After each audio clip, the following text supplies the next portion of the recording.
Hi there, Magical Mr. C. I'm currently in my office, got a lot of activity happening today. Got to pick up my car, get it all loaded up and ready for the road. Gonna be heading over to Connecticut tomorrow, Lord willing, and gonna be doing some shows. It's gonna be really exciting.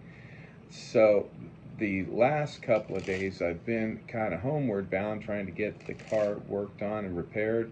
It's ready and raring to go, so I'm excited about that. Now you may wonder what this shirt's all about. Well, a big shout out to Balloons the Clown. Yes, he gave me this shirt. And I like clowning. I used to not like clowning. I used to think that clowning was just a waste. And the reason for this is because I'm not alone in that uh, former opinion.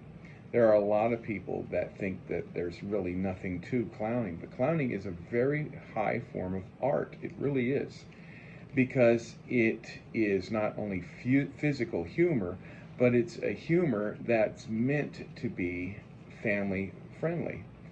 And it's very, very hard to be funny and clean. It's very, very easy to be funny and dirty. And Red Skelton, the late great Red Skelton, kind of lamented how that comedy was going in the way of dirt and filth. He liked it to an art form that demanded a sense of propriety and cleanliness. If you could be clean and funny, that is a very, very high form of art. It really is.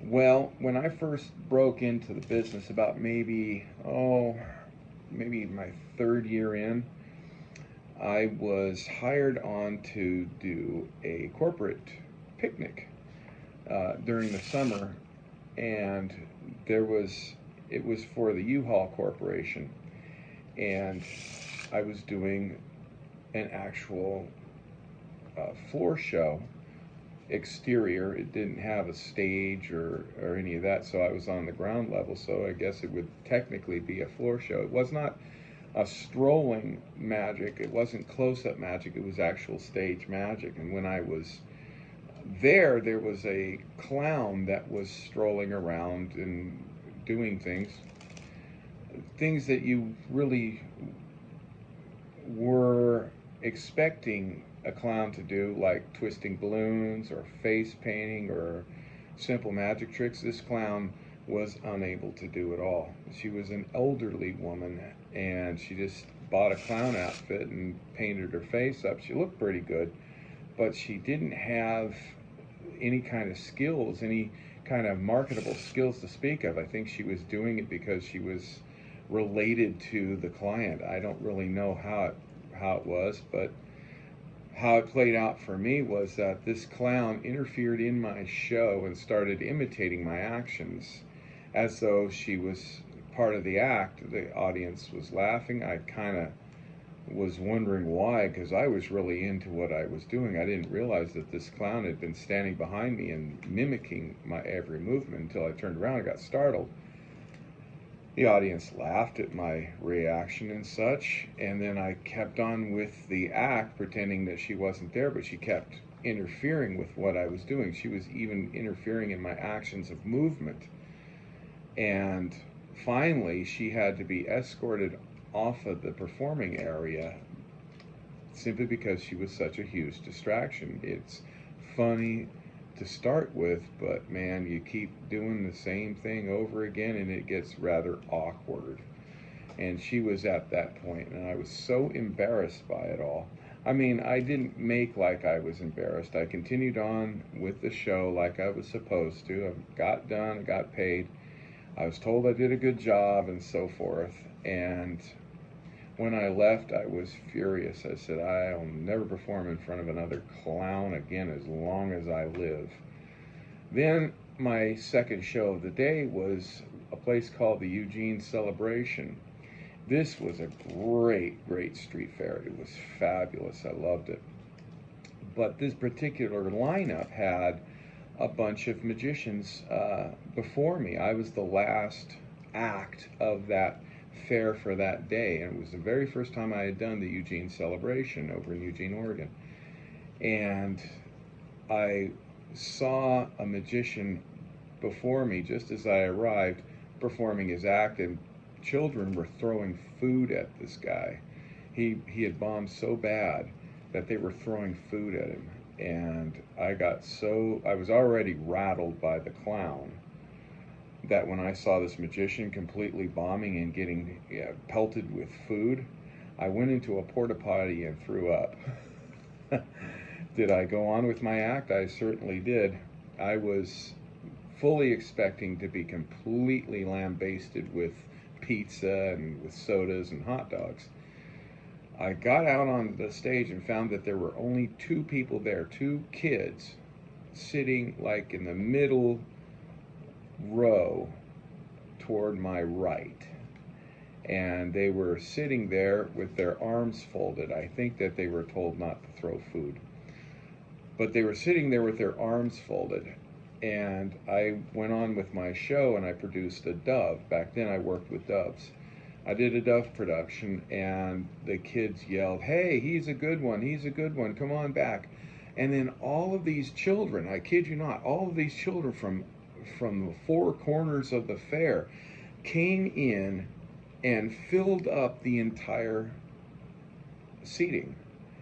And I did my show, and I didn't have any food thrown at me. I was very happy about that. I got finished with the show, and I got rebooked for the following year, and I was paid nicely for it. But I had made a promise to myself at that time that I would not work with any clowns whatsoever. And I held true to that until I actually came across actual real clowns, clowns that have actually worked the business before. The clowns that I had seen out west, at least in those particular scenarios, they weren't real clowns. They were enthusiasts that didn't really know the business, didn't really know what they were doing. They just knew how to dress up as a clown and act silly.